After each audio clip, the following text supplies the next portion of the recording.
Oh guys, dito sa akin pupuntahan, mayroon pa raw dito isang beach. Pupuntahan natin to. Aalamin natin kung saan banda rito. Ito yung daan papunta doon. Maglalakad-lakad tayo dito. Pero sabi nila, mayroon pa raw dito isang beach. Kaya lang, hindi naman kumbaga parang nakabukod din. Hindi na yata sakop ng dito sa kabila sa may Matnog beach. Pero ito, susubukan natin dito. Titingnan natin kung saan banda ito rito. Ito habang naglalakad tayo dito sa makitid na daan. Dito naman, ayan naman yung nila.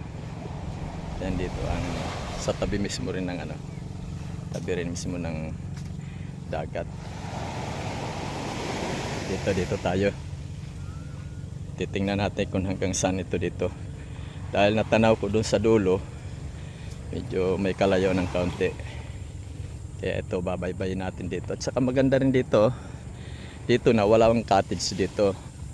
Pero naman dito, kahit saan ka dito magsilong-silong ka rito, malimlim naman dahil maraming puno ng mga puno ng mga kahoy. Ayan Ayan guys, hanggang doon pa yata ito papunta doon.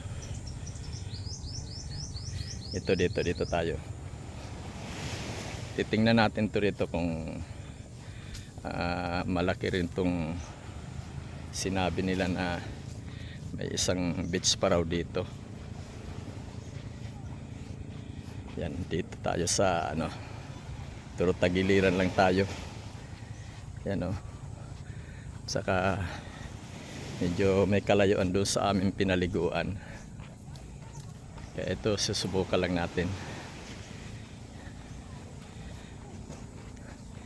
Dito tayo na, malapit na siguro ito. Kasi parang may natatanaw na ako mga banderitas dito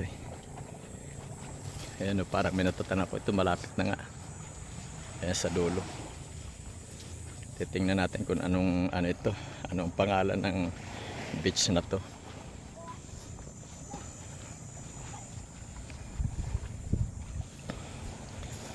Ito malapit na. Malapit na tayo, malapit na. Ito na nga ito pala yung sinasabi nilang dito. May beach din daw rito. Ito na nga. Ayan welcome to ba ito, di ko mabasa, basta dito sa likuran ng sasakyan na tong pandagat. Welcome to Dulay Place. Ito yung malawak din. Maganda rin pala. Malawak din, kaya lang ilan lang ito. Ilan lang tong cottage dito. Parang bihira lang dito yung pumupunta, kasi dulo na ito Guys, dito pala guys sa Dulay Beach. Pagka pupunta kayo dito, ayan, may sarili rin pala silang sasakyan Dulay Beach. Kaya ito, babaybayin natin ito dito. Doon pala sinasabing doon sa dulo sinasabi nilang Saday Subic.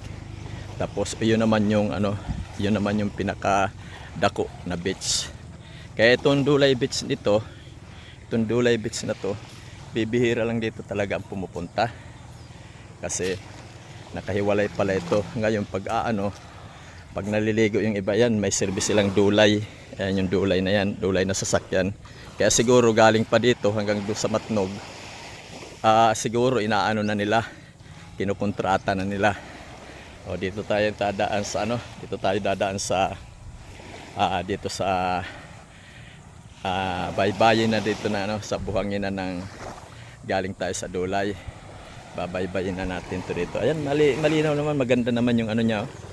Ayan, maganda rin yung yung dagat. Malinaw, malinis. Akala mo parang swimming pool din Ayan, kaya lang medyo may kalayuan lang Medyo may kalayuan dito yon. May kalayuan doon sa Subic Dako.